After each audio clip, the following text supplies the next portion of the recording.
Hi guys, it's Natalie here. Today I wanted to make a cute little Christmas card with you using the latest release stitching die that Neat and Tangled have designed with Benzie Felt. This one is called Ugly Sweater Die, and it comes with this set of the cutout and the perforated or with the stitching guides in it to create the sweater. And it comes with little edging for the neck and the bottom and the sleeves in all sorts of configurations, and that makes some really cute combinations. And it also comes with all these little extra dies here as well to decorate your sweater with. But what I thought was that instead of just making a sweater, I wanted to show you that you could even just use these tiny little dies to create a card all by themselves. There's like obviously heaps of combinations here. Now I've already gone ahead and cut out a few, like for example, here's the little wreath, and you can just see how nicely it cuts out. This is all Benzie Felt that I'm using, which is a really lovely quality wool felt. And I've gone ahead and stitched some little holly or little beads to represent some holly for the wreath, and a little bow as well. And again, I've just used some embroidery floss just to stitch a little detail on there. And this one, at first, to be honest, I looked at this and thought, oh, I'm not sure what that is. But apparently, if you cut a couple of them and then layer them up, they make this little poinsettia flower, which is totally cute. And again, you can see that I've just stitched a little bead on the top there for a bit of detail. And then I was going to create the little gingerbread man, but I started just feeling happy with what I had here, and then thought that I would create a few of them to sort of layer across the top of my card, a bit like a banner.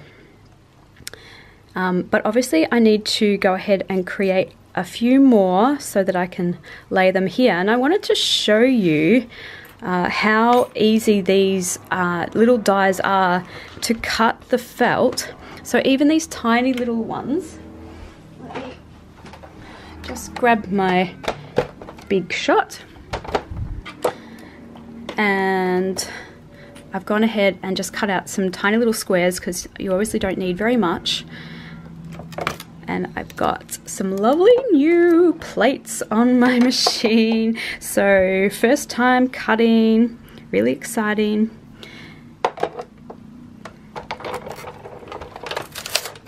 Because obviously you can use these dies for paper. That's what we're quite used to using dies for. But look how nice and neat, and look at those clean edges and how easy that was to cut the felt out as well.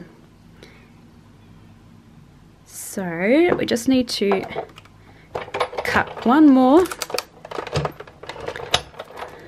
to create some layers.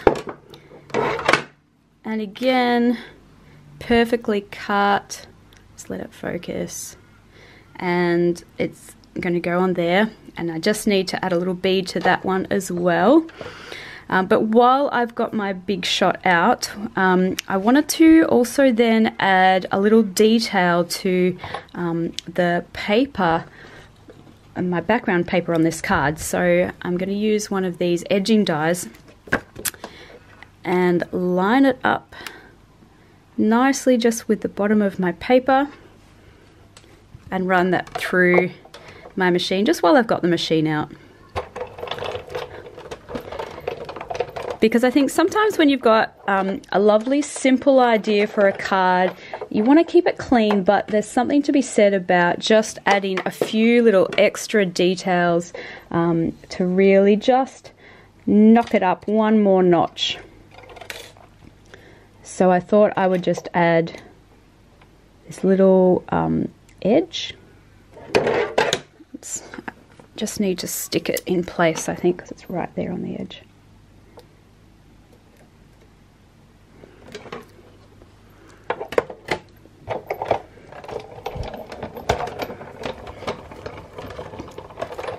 And let me just show you the little detail that's added. It's where I just stuck it down in place. So isn't that cool? So what I'm going to do is, because that's my background paper, I just want to add, I've got some scraps of coloured paper here, and I'm just going to add a little bit of colour underneath it to really bring out the detail of those little triangles there down the bottom. And then I'm going to start adding these. Now I wanted to show you some of this stitching as well, so that you can gain an appreciation that I am totally not any kind of sort of fabric artist. I don't consider myself to be very good at sort of sewing, and I often lack the patience to do a lot of hand sewing. But little details, when it really pays off like this, is worth sort of that little time investment. So with my two little laid up poinsettia petals here, and you can see that I didn't even stick them together because the sewing the bead on is going to do that job for us.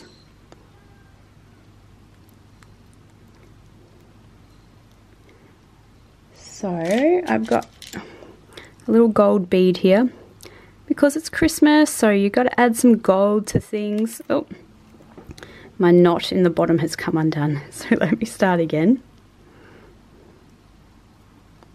I learnt that little trick from someone at some point about how to tie that knot in the bottom of your thread, and I use it all the time. It just saves so much time. So there it is in place. And I'm not going to go crazy and, you know, like sew this 1,000 times, because it's only going on a card, right? So that bead doesn't need to be sewn over and over and over again. So one go through should be enough, and then I'm just going to secure my string here on the back by creating a little knot, and that's done. So you can see that even adding those details is actually quite easy. So how cute. And then with the wreath, you can see that I added the little red beads.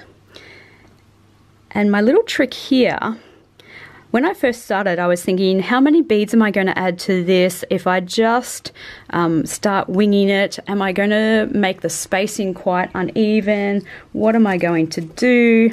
And then I realized, of course, that you know, it's a symmetrical shape. So if you can just make out on the inside, if you think of this inside circle here, it's got 1, 2, 3, 4, 5, 6 points. And so what I did then to figure out the spacing of my beads is to put a bead in the middle between every one of these points. So if you have a look at this one, between that point and that point, I added a bead. And then between that point and that point, I added a bead. And that way they actually all ended up being symmetrical. I could figure out from the beginning how many beads I needed, so just in case I didn't have enough, and that worked out really easily. So if you have a look on the back, you can see I just started a continuous thread. Sorry, I'm holding a bead. And just sewed them each in place one at a time. And again, that wasn't very hard. That was quite sort of quick and easy. Because I had my white thread out, I was lazy and I used that to stitch these on as well. But in retrospect, I wish that I had used, you know, a green or a red so that it was a little bit more camouflaged. But being then the sort of impatient crafter that I am, there was no way once I had done it that I was going to undo it and start again. It wasn't quite worth that much to me. I think, you know, these little touches maybe just help prove to somebody that indeed this card was handmade and, you know, not by a professional. And I think that adds a really lovely touch.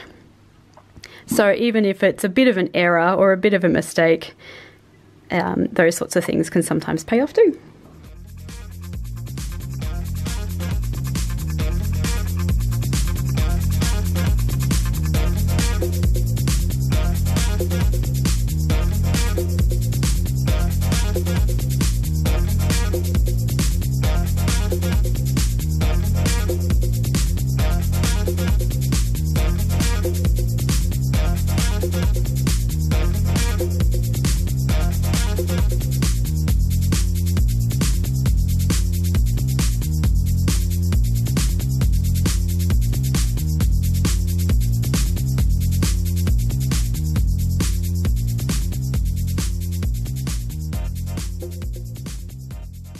And just to finish off, it obviously just needs a little sentiment.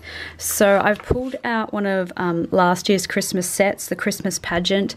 Always a favorite with these cute little characters in here, but it's got some really nice sentiments as well. So it's got the standard Merry Christmas, but you can mix and match it with these other ones. To all a good night and a Happy New Year, and we wish you. And the Merry Christmas just fits perfectly on the banners that come out of the Classic Tag 2 die set, which as you know, if you've seen any of my videos, I use the Classic Tag 2 die set all the time, all the time. So I've just completely changed my mind on the sentiment that I'm going to add, and instead I've just chosen out another of last year's releases called Merry Kisses, and I'm going to add that sentiment instead just to the corner. Now, because of course in the meantime I've gone and stamped or stuck everything down in place, it's going to be tricky, but we will make it work. Because now I know that this is not going to close very well because of all the little elements that I've added, but that's alright. We'll make it work. So I'm going to go backwards, and I'm going to start off with the Merry Kisses. And then I'm just going to stamp it directly onto my background here.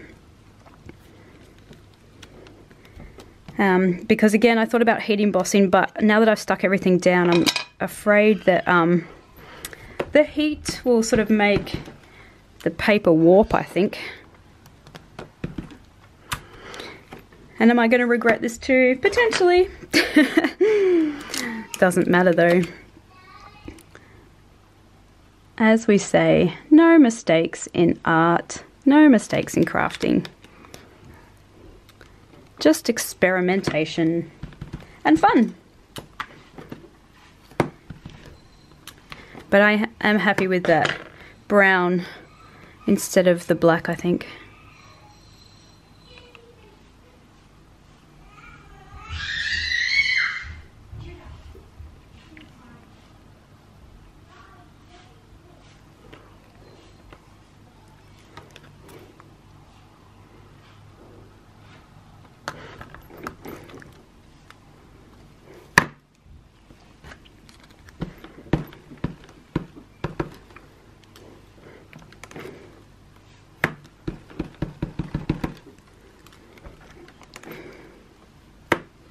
That's it.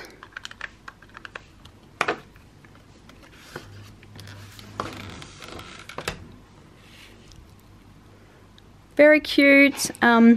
Still looks sort of quite clean and simple, if you can go as far as to say that. Maybe I'm gonna spray some snowy white drops or something on it to finish off, I think. But otherwise, that's the card, and just love this dimension and texture, and it just makes you want to touch it and feel it, and I think it'll be really well received by whoever I give this to. Alright guys, I will see you again real soon.